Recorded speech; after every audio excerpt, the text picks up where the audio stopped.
English with confidence. Hello, everyone, and welcome back to another episode of the English Learning Podcast. I'm your host, Henry. And I'm Sarah. We're so happy to have you with us today. In this episode, we're going to talk about something really useful: daily life English conversations in the workplace. Yes, because for many of you, English is not just about passing exams. It's about using English every day, at work, with colleagues, in meetings, or even during your lunch break. Exactly. Imagine you arrive at the office. A colleague says, "Good morning. How was your weekend? Do you know how to answer?" Or maybe your boss asks you for an update in a meeting. Can you respond confidently? That's what today's episode is all about.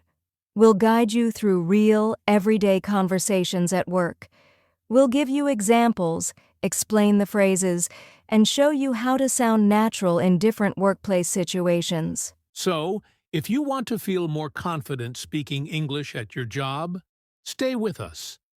By the end of this episode, you'll have practical conversations you can use right away in your workplace. Let's get started. So, Sarah, before we jump into the conversations, let's talk about why workplace English is so important. Good idea. You see, English is often the international language of business. Many companies use English for meetings, emails, and even small talk between colleagues. Yes, and it's not just about speaking perfectly. It's about being able to communicate clearly and politely. Even simple greetings or short updates can make a big difference in how professional and confident you sound. Exactly. And I know many learners feel nervous at work. They think, what if I make a mistake? What if my colleagues don't understand me? I've heard that too. But here's the truth. Most workplaces don't expect you to speak like a native speaker. They just want clear, simple communication. That's right. For example, if your boss asks, "Can you finish this report today?" you don't need a long answer. You can simply say, "Yes, I'll finish it today," or "I'll need more time. Can I send it tomorrow?" Clear and polite. Yes, workplace English is really about being practical. It helps you build better relationships with colleagues, show confidence in meetings, and even create new opportunities in your career. And the more you practice, the easier it becomes. That's why today we're going to give you real examples that you can start using right away. Perfect. So, let's begin with the very first part of the workday: greetings and small talk. All right, let's imagine the very start of the workday. You arrive at the office, and the first thing you do is greet your colleagues. Yes, greetings are simple, but they're so important. They set a positive tone for the whole day. Let's practice a few examples. Okay, here's the first one. I'll be the colleague, and you can be the listener. Good morning, Sarah. How are you today? Good morning, Henry. I'm doing well, thanks. How about you? I'm good, thanks. Ready for a busy day. See? Very simple. The most common greetings are, "Good morning. How are you today? How's it going?" Exactly. And notice how we always respond politely. Even if you're tired, you can still say something positive like, "I'm fine, thanks," or "Not bad, thanks. How about you?" Right. Now, sometimes colleagues make small talk, short, friendly conversations. For example, talking about the weekend. Let's try that. "Hi, Henry. How was your weekend?" It was great, thanks. I went hiking. How about you? "Nice. I relaxed at home and watched a movie." See how short and friendly that was? Just a few sentences, but it builds connection. Another very common small talk topic is the weather. It may sound funny, but people often say things like, "It's really sunny today," or "Wow, it's cold this morning." Yes, let's do a quick example. "Morning, Sarah. It's so cold today, isn't it?" Yes, I had to wear my big coat. I hope it warms up later. So learners, remember, greetings plus small talk don't need to be long. A few polite sentences are enough. Great tip! Now, after greetings, the next step in the workday is usually talking about tasks, asking questions, giving updates, or asking for help. And always smile and use a friendly tone. That's just as important as the words you say. Yes, let's move on to that. Okay, so after greetings and small talk, we usually start talking about work. That means tasks, responsibilities, and updates. Yes, and this is where many English learners feel nervous. They don't know the right way to ask for help or to give information politely, but don't worry. We'll show you some simple, useful phrases. Let's start with asking for help. Imagine you don't understand something or you need a colleague's support. Here's an example. Sarah, can you help me with this report? Sure, what do you need? I'm not sure how to write the conclusion. Could you check it for me? Of course, I'll take a look. See? That's polite and clear. You can use phrases like, can you help me with, could you explain this part, please? I'm not sure about this. Can you check it? Exactly. Now, the second situation is giving updates. Maybe your boss or colleague asks, how is the project going? Let's try an example. Henry, how's the report coming along? It's almost finished. I just need to add the final numbers. Great, thanks for the update. So learners, remember these short update phrases. It's almost finished. I'm still working on it. I'll send it this afternoon. And finally, sometimes we need to ask for clarification if we don't understand instructions. This is very common and very important. Yes, let's role play that too. Sarah, what should I do first with this file? Please update the numbers and then email it to the team. Got it. Just to be clear, update the numbers first, then send it to the team, right? Yes, exactly. See how Henry checked to make sure he understood? That's a great habit. You can use phrases like, just to be clear, so you mean, do you want me to? These small phrases make communication smoother and prevent mistakes at work. Absolutely, and the more you practice them, the more confident you'll feel. Okay, now that we've talked about work tasks, let's move to something very common in many offices: meetings and discussions. All right, Sarah, now let's talk about something many learners find difficult: meetings. Oh yes, meetings can be stressful, especially in English. But don't worry, you don't need complicated words. You just need simple, polite phrases to share your ideas. Exactly.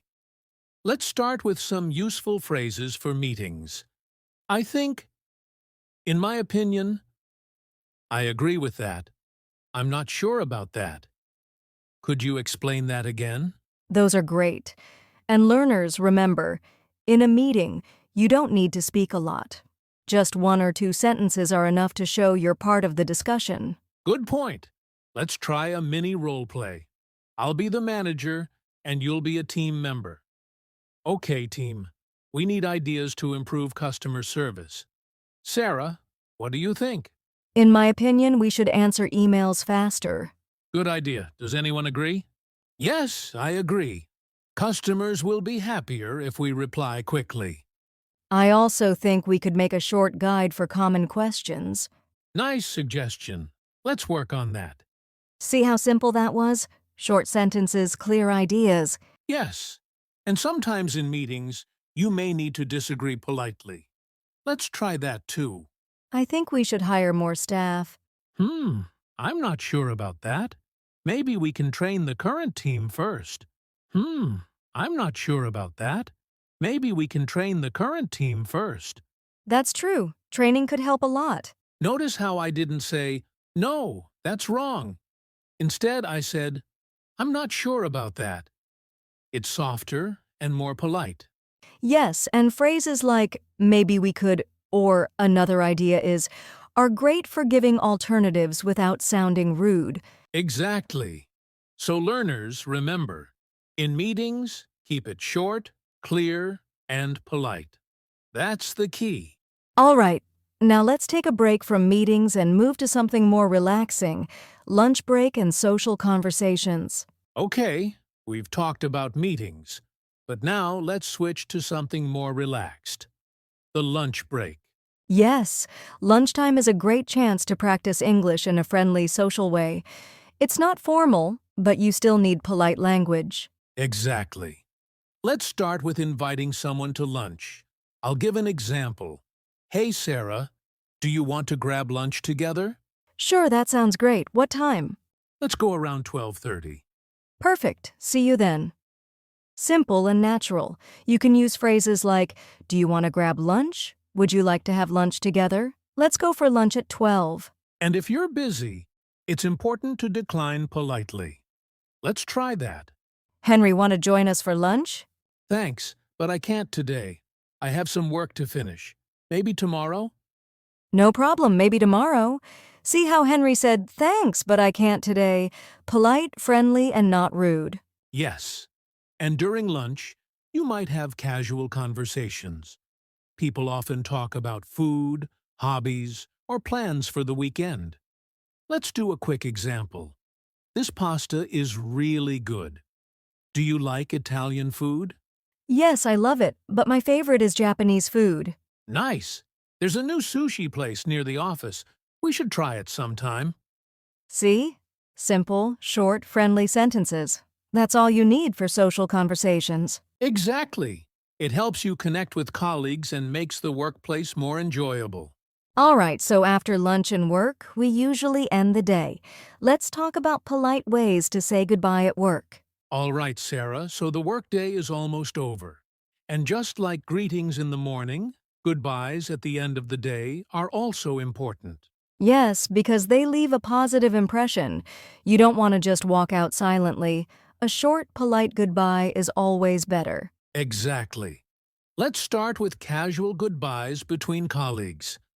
Okay, Sarah, I'm heading out. See you tomorrow.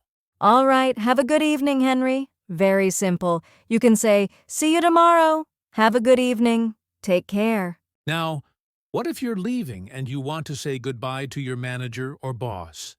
You might want to be a little more polite. Good night, Henry. I'm leaving now. Okay, Sarah. Thanks for your work today. See you tomorrow. Thank you. Have a good evening. That's polite, but still natural. The key phrases are, I'm leaving now. Have a good evening. Good night. See you tomorrow. And sometimes people use friendly phrases like, have a great night. Enjoy your evening. Yes, and a smile always helps. Even small goodbyes show respect and friendliness. Exactly. So learners, don't skip greetings and goodbyes. They're small, but they make your workplace communication much better. All right, Henry. Now let's talk about something really useful for learners, the common mistakes people make in workplace English, and how to avoid them. So Sarah, we've shared lots of useful workplace conversations. But now let's talk about some common mistakes learners often make. Yes, because sometimes small mistakes can make English sound less polite or less professional. One common mistake is mixing formal and informal language. For example, saying, hey boss, what's up? That sounds too casual for the workplace. Exactly. A better choice would be, good morning. How are you? Polite and professional. Another mistake is forgetting polite expressions. For example, just saying, give me that file. It sounds rude. Yes. Instead, say, could you please give me that file? Or, can you send me that file, please? Adding please makes a big difference. And one more mistake is speaking too directly when disagreeing. For example, no, that's wrong. That can sound rude. Right. A softer and more polite way is, I'm not sure about that, or maybe another way is, So learners, remember, keep it polite, use please and thank you, and balance formal and friendly language. yes, small changes like this will make you sound much more professional at work. Exactly. Now, let's wrap up today's episode with a quick motivation and key takeaways. So, Sarah, let's quickly summarize what we learned today. Exactly. And the main takeaway is, you don't need perfect English to communicate at work. Simple, clear, and polite sentences are enough. Right. And don't forget, practice makes perfect. Try using the phrases we shared today in your own workplace conversations. Even a little daily practice can make a huge difference. Yes. Remember, confidence comes from using English regularly. Start with greetings, small talk, and short updates. The more you speak, the easier it becomes. So don't be afraid to make mistakes. Every conversation is a chance to learn and improve. Exactly. You've got this. All right, that's it for today's episode of the English Learning Podcast. Yes, thank you so much for listening. We hope you enjoyed these practical workplace English conversations. Don't forget to practice what you learned today. Start using greetings, small talk, and polite phrases at work. Even just a little every day will help you improve. And stay tuned for our next episode, where we'll explore more real-life English conversations for everyday situations. Thanks again for joining us, and see you next time.